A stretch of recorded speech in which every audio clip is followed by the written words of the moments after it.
Please remember to be polite and keep your phones off and stay seated during our speaker. And help me enthusiastically welcome our speaker for tonight, Hugh.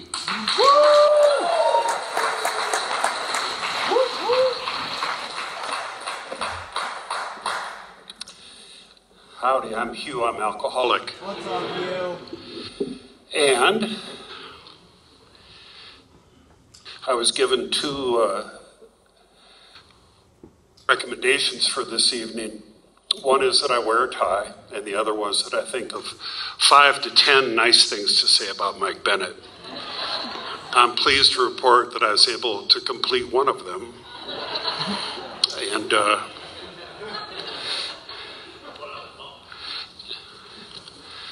so I'll introduce myself the way I was taught back in Waupaca, Wisconsin. Hugh, alcoholic. My sobriety date is October 19th, 1973. I have a sponsor, Greg. He's sitting right there. I sponsor other men, several of which were here tonight. Home group, Sunday morning stag. I have a service commitment at that group. I also do service on the intergroup level. I'm in the books. I work the steps. And that's why I'm sober. I'm going to, I'm getting tired of my own story, like I was born in Omaha. And so I'm not going to do that tonight. I will give you the brief version, is that I was wounded by alcoholism by about the age of 5, my father. The big book has a line about the terrible tension within an alcoholic family, and that's how I grew up. And at the age of 15, I found the solution for that tension, which was to drink 6 bottles of Blatz beer, warm, chug them, black out, throw up, get caught, get busted, get grounded forever. And boy, wasn't that fun. Let's do that again. And that's what it looked like every time I drank when I was 15, 16, 17. So I made a calculated strategic decision to switch to marijuana. You didn't throw up. And so I did hallucinogens and marijuana for a few years and then went back to alcohol because I was pretty messed up. If your shit isn't well bolted down to begin with, LSD is not the answer.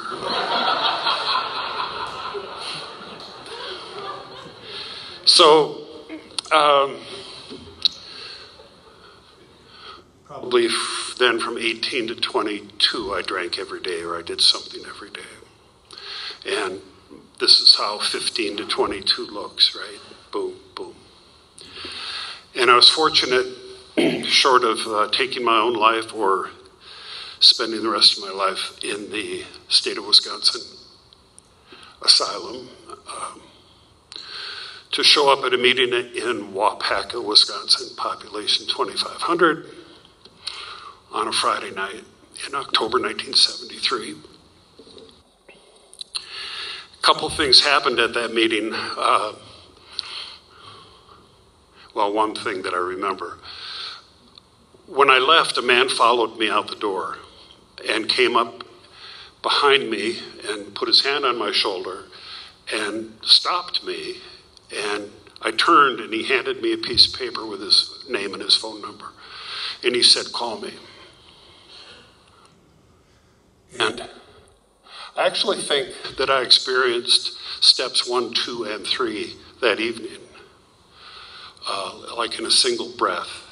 And he said something else that was really interesting. He said, "I want you to come back. We're starting to see young people, but none of them are staying. Somebody needs to stay, and I want that to be you." And I'm like, oh yeah.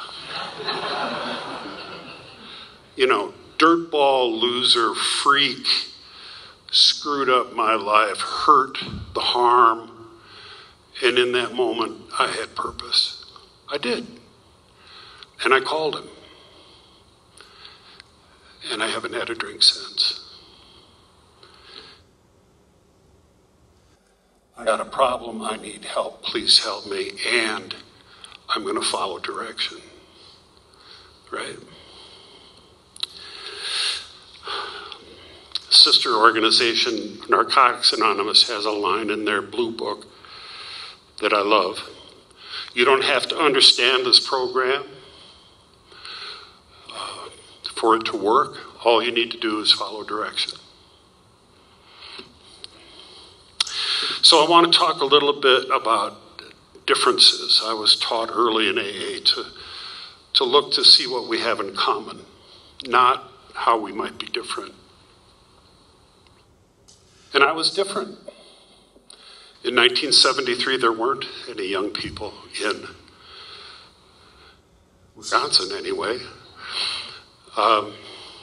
The old timers in my home group in 1975, so I had 2 or 3 years, bought me a plane ticket to the International Convention in Denver, where I attended one of the first gatherings of young people in Alcoholics Anonymous from all over the world. There were 18 of us.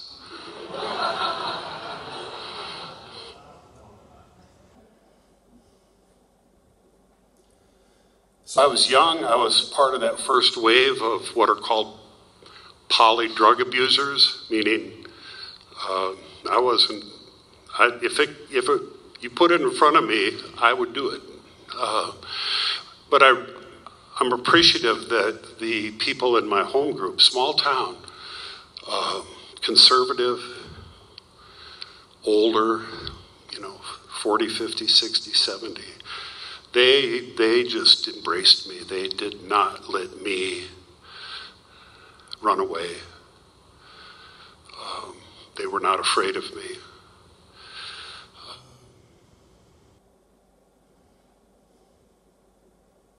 I was asked last week, how is AA different than it was 50 years ago?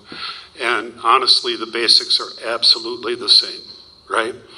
It's the literature, it's one alcoholic working with another, it's service, it's home group, that's all the same. What has changed is you didn't touch or hug in the 70s.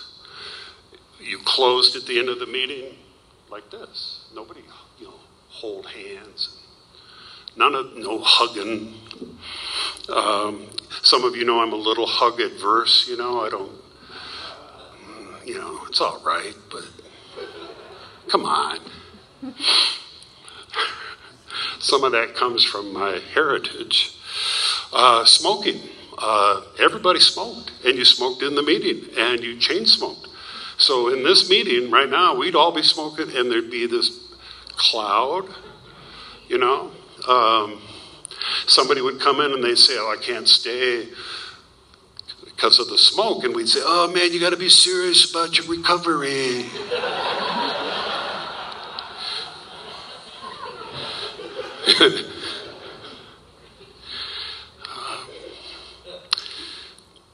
Sponsees were, I was a pigeon. That was the term.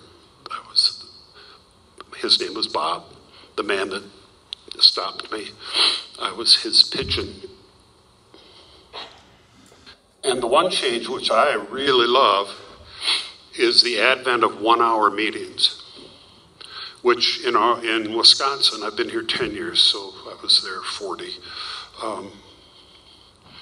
happened maybe 20 years ago, a 1-hour meeting.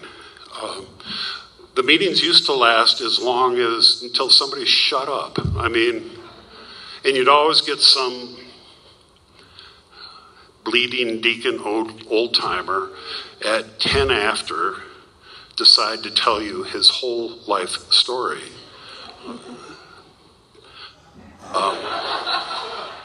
So this 1-hour meeting thing, I think, really added a lot of life to my sobriety.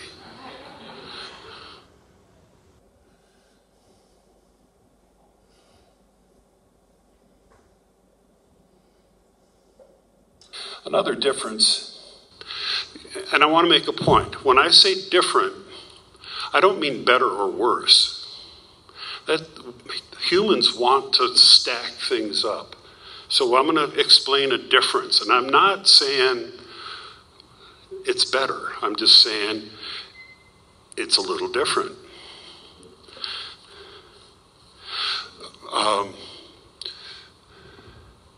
So I grew up in the 12 and 12.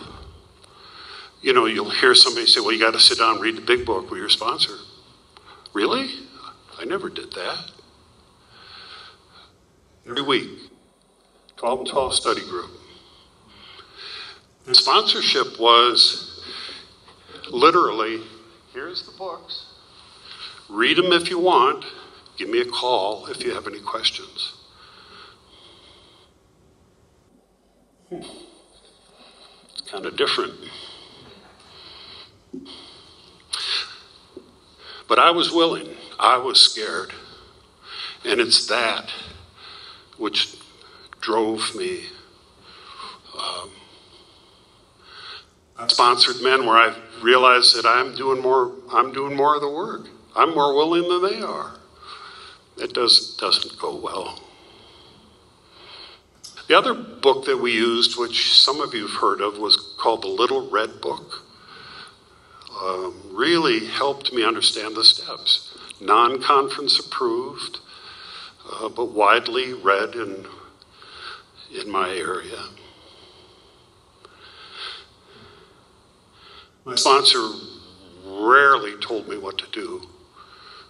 I can remember one clear example where I was in and out of a fairly toxic relationship in those first several years. And one day he said, you know, I've been watching, and I don't think that relationship's any good for you. And 9 months later, I broke up with her. I got a little bit of stubbornness and authority. So at 6 o'clock, I have a turtleneck on. I ain't wearing a tie. I'm not. Come and get me. And I thought, oh, it isn't worth Mike giving me that sideways. Well, yeah.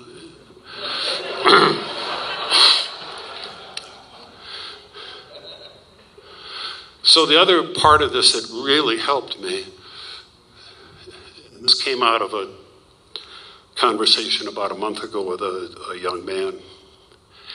He didn't think his bottom was bad enough. He was comparing. He thought he needed a stronger story. And I said, well, you know, I've never been arrested. I've never been in the backseat of a police car. I've never been in a hospital for alcoholism. I've never been in treatment.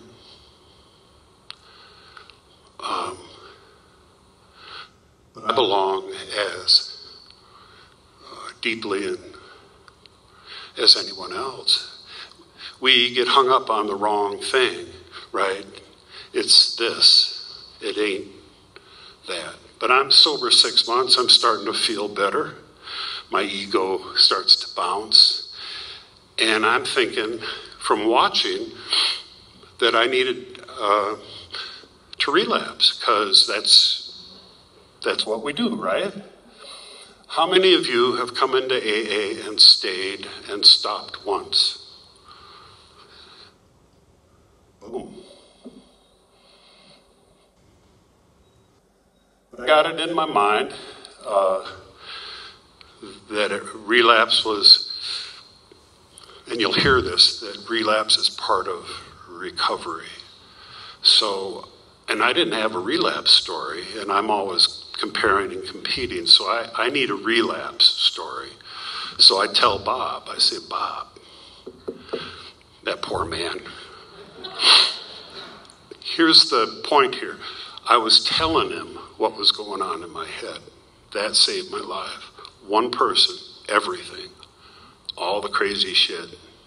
All the shameful, bad things he got. I said, Bob, here's what I'm going to do. I'm going to buy a six-pack. You're 20 miles away. If you're anybody in Wisconsin, you can drink 6 beers in 20 miles. That's like normal. I'm going to leave my house, drink 6 beers, show up at your front door, turn myself in, and then I'll have a relapse story.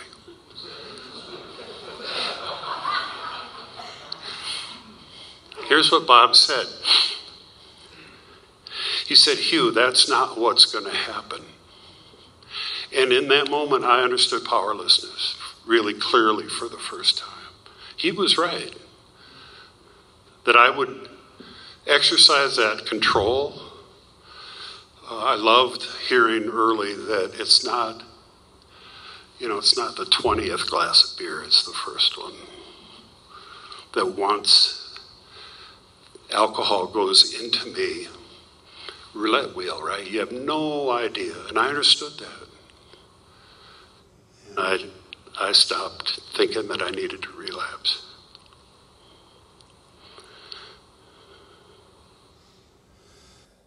I told this young man that if he was unsure or uncertain, that perhaps he needed to do some step work, or he needed to look in the mirror, or he needed to talk to God, or he needed to get honest about where he was at. You know, it's pretty common to hear, if you don't think you belong, why don't you go try some more controlled drinking? I don't say that to anybody anymore. The book says that it's worth a case of the jitters. The people that I know, especially the younger people, that's not what's going to happen. The harm that is caused these days, to include overdose and suicide and car accidents, and so I'm not going to tell somebody to go tie one on. I understand that's how it works for many of us, but it's not good advice from me anymore.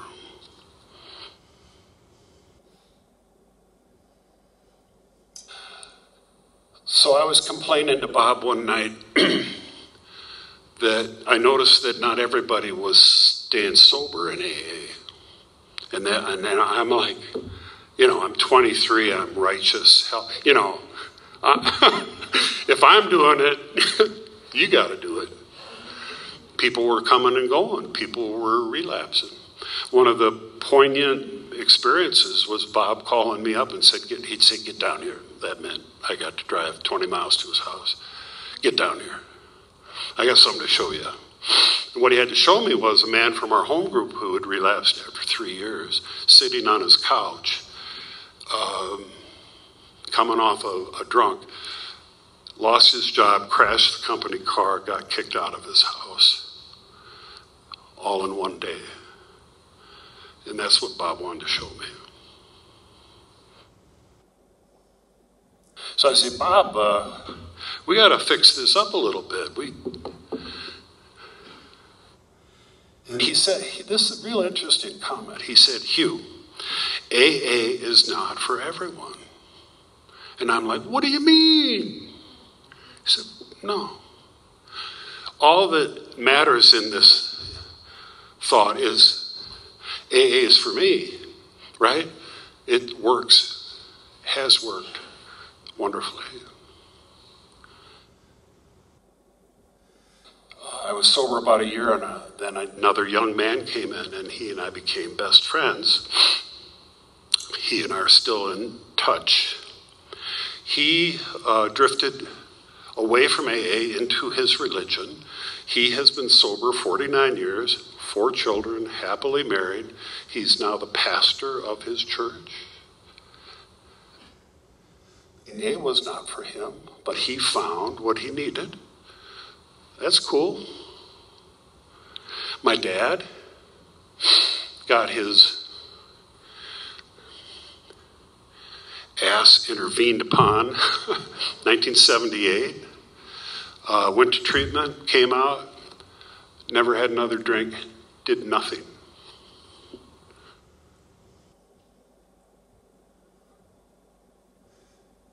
The literature says, few indeed were those who so assailed ever won through in single-handed combat. Few indeed. There are. Here's the point, I'm not that guy. If I drop out, I'd give myself, I don't know, a couple weeks, a month, I don't know. My mental health disintegrates rather quickly.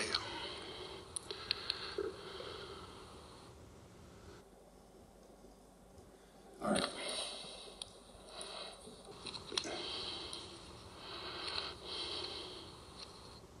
So from that moment outside the Episcopal Church on Main Street in Waupaca, Wisconsin, when Bob stopped me, I have had that sense that my primary purpose is to stay sober and help other alcoholics. You need to know.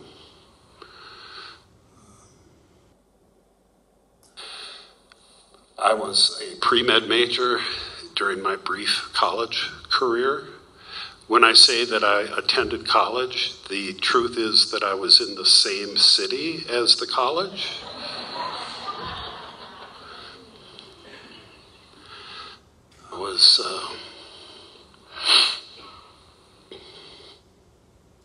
I guess if you want to be a doctor, you got to go to class or buy the books anyway. I don't know. I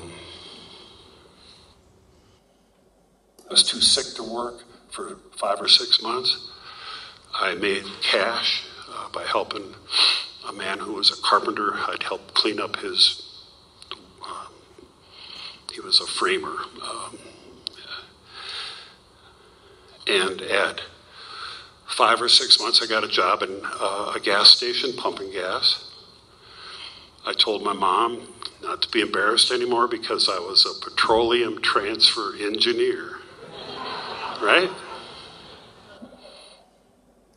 Two and a quarter an hour, 50 hours a week. Bob's Uptown Standard. And I worked there for 3 years, which was 2 years and 11 months longer than I wanted to. And then I got a job at the Chevy garage and was a line mechanic. Through General Motors, went back to training and became a ASE, I think is the designation today. And then the man that I worked for, who I admired, Clayton was his name, he was the service manager, told me one day, and he'd been there 30 years, small town, worked at the Chevy garage 30 years, family man, beautiful man. I've been blessed with a lot of really, really good men in my life. And he said, you know, I sometimes regret that I didn't try something different. At least try.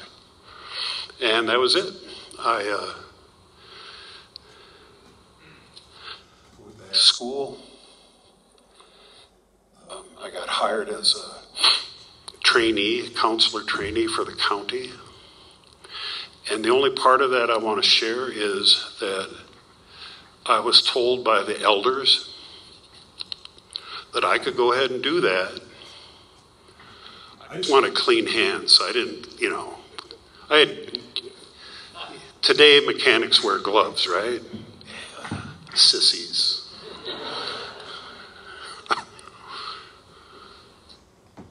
But I was told that if I was going to work in the field or in the profession, that didn't count as my recovery. Saved my life. And I've never confused them. I went on to 35, 40-year career. But I never took my job as my recovery. Always home group meetings, inventory, sponsorship service, always.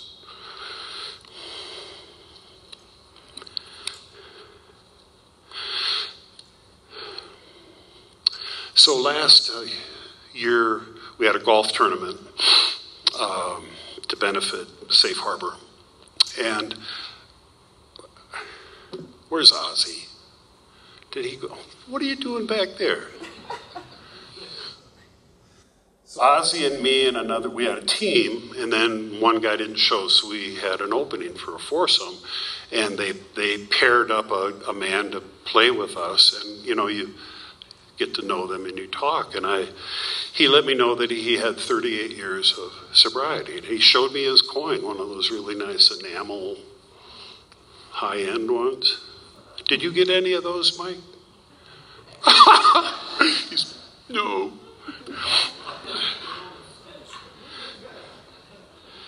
Before I forget, I do have one nice thing to say about Mike. So a while ago, someone heard that I was now Mike's sponsor, and he kind of asked me like, really? I said, yeah. He said, well, isn't Mike kind of like a attention-seeking, loud, what's the word, blowhard, or... And I said, yeah, what's your point? What I love about Mike, I've never seen a man more willing to help another alcoholic. I've never in 50 years. It's inspiring.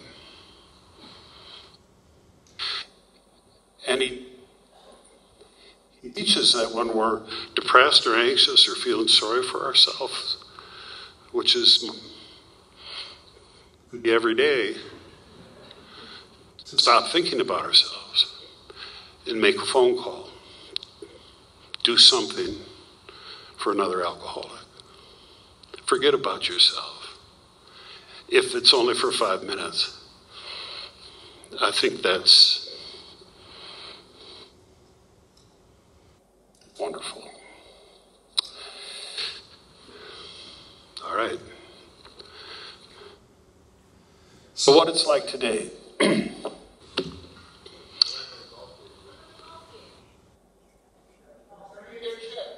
What?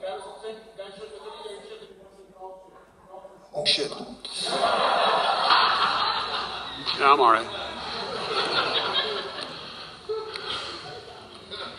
I said, hey, man, what meetings do you go to? He said, oh, I don't go to meetings anymore.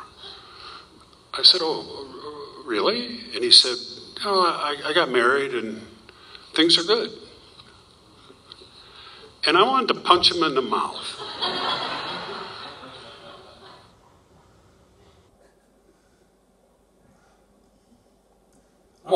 I want to retire, take it easy, back off. Hugh, you get to do more.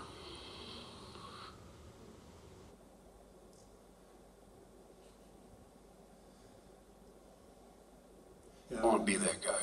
I don't want to be that guy. I don't want to take what you have and then run and sit on it. How do I know when I have repaid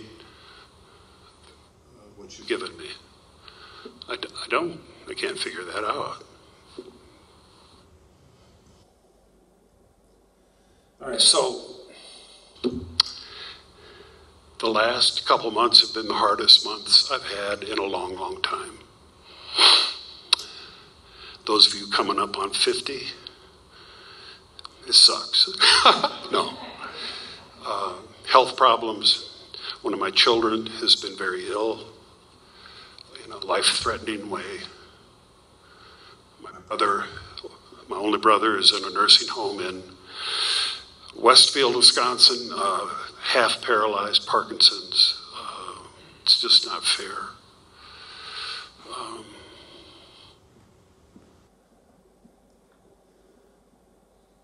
I've had a couple moments where I didn't know what to do.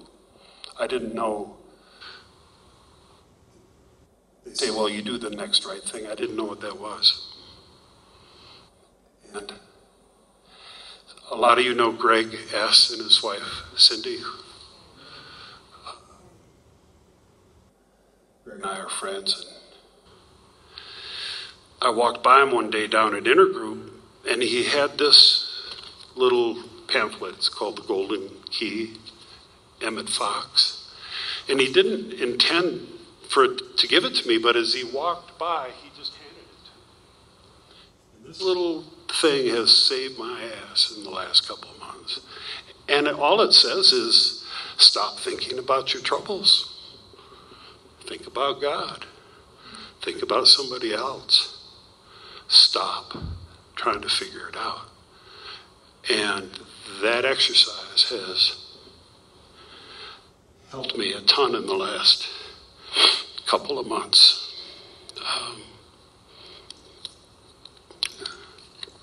That's how God works and how God shows up in my life, right? Here, Hugh. All right, in closing,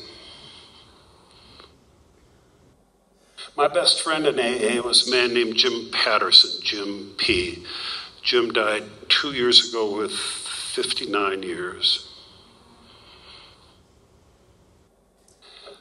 He was never my sponsor, but he was always my friend and always my mentor.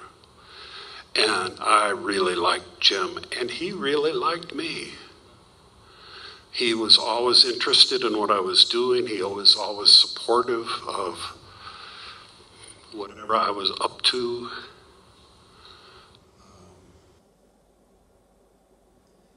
And he would say the same thing when he shared at a meeting. He would always say the same thing. He would say, stay close. And that's the message I want to leave with you. And in a simple way, it explains why I haven't had a drink in 50 years. I've never strayed. I've wanted to, but I've never said, I'm out of here. I wanted to. I've never gotten so angry at one of you that I stayed away. I've wanted to, but I just keep showing up. I've stayed close. I'm going to read you something. I had a lot of fear in my life recently. As a child, maybe you were told there's nothing to be afraid of. As adults, when we're most honest, I think we know we have everything to be afraid of. This world, which has been so unsafe to so many of us, cannot be trusted not to harm us again. Still, to live in constant state of fear will keep you from the rest you were meant for. They are opposites, fear and rest. It's not likely that you'll relax those shoulders if somewhere within you feel like the house is on fire. I want us to honor our fears without being tormented by them.